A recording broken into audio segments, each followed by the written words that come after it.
North Korea have tested a cruise missile capable of hitting all of South Korea and most of Japan.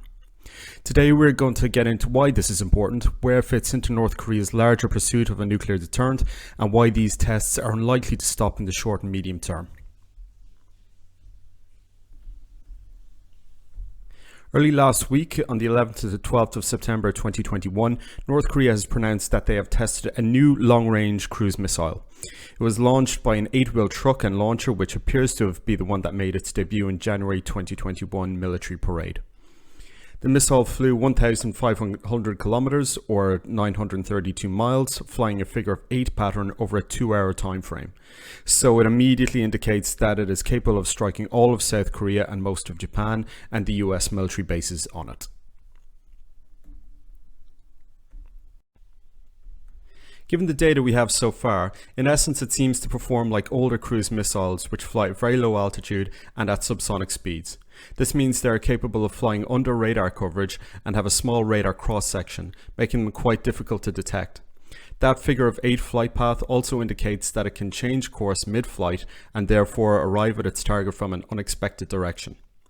The bottom line is that North Korea are developing a weapon system that is tricky to detect and defend against. So this is certainly a concerning development, especially for South Korea and Japan, who will now have to plan to counter North Korea's new capability. But this isn't to say that they are undetectable. Shipborne radar and airborne downward-looking radar will certainly detect them, and as they are relatively slow, they can be destroyed by anti-aircraft weapon systems or perhaps fighter aircraft if they are given enough time. It is also unclear whether it has a terrain contour matching guidance system, enabling it to hug the terrain at low altitudes and guide it to its target once it goes inland. Very notably though, the North Koreans have stated that it was, quote, a strategic weapon of great significance. North Korea tends to use the word strategic in relation to a nuclear capability, which strongly suggests that it is part of their larger nuclear program. However, it is unlikely that they have developed a nuclear warhead that can actually fit into a cruise missile. But these tests all serve to remind us that North Korea is still pursuing development of its nuclear and conventional arms apace and pouring funds into it, even though it's in the throes of a once-in-a-century pandemic, food shortages, and a crushing economic crisis. These disruptive moves serve two purposes. Firstly, it is an opportunity to test their weapons and gain new data, and secondly, it is an attempt to increase its leverage and bargaining power with the United States. This test comes at a time where there is deadlock in nuclear negotiations with Washington. The United States wants North Korea to abandon its nuclear and ballistic missile development in exchange for lifting the already crippling sanctions it has imposed. But North Korea is demonstrating that they can carry on with their weapons development even under such hardships created by sanctions.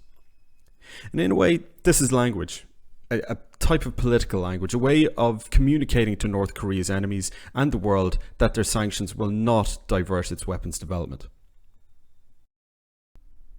To this end, in August 2021, North Korea has appeared to have restarted a reactor that can be used to produce plutonium for nuclear weapons, according to the International Agency of Atomic Energy. So these recent developments indicate that North Korea is not only producing nuclear devices again, but it is also developing its nuclear warhead technology and a variety of delivery systems. North Korea has been beefing up its ballistic and nuclear weapons development since February 2019 after talks failed in Vietnam between Kim Jong-un and then US President Donald Trump. But cruise missiles aren't anything new to North Korea.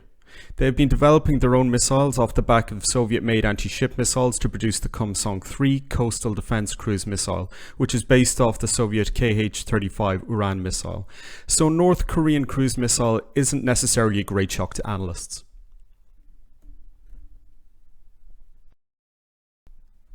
In the end, we can expect to see many more tests of this nature unless the US makes a successful offer to Kim, or there is such civil unrest where Kim is forced to abandon these programs to placate his own people.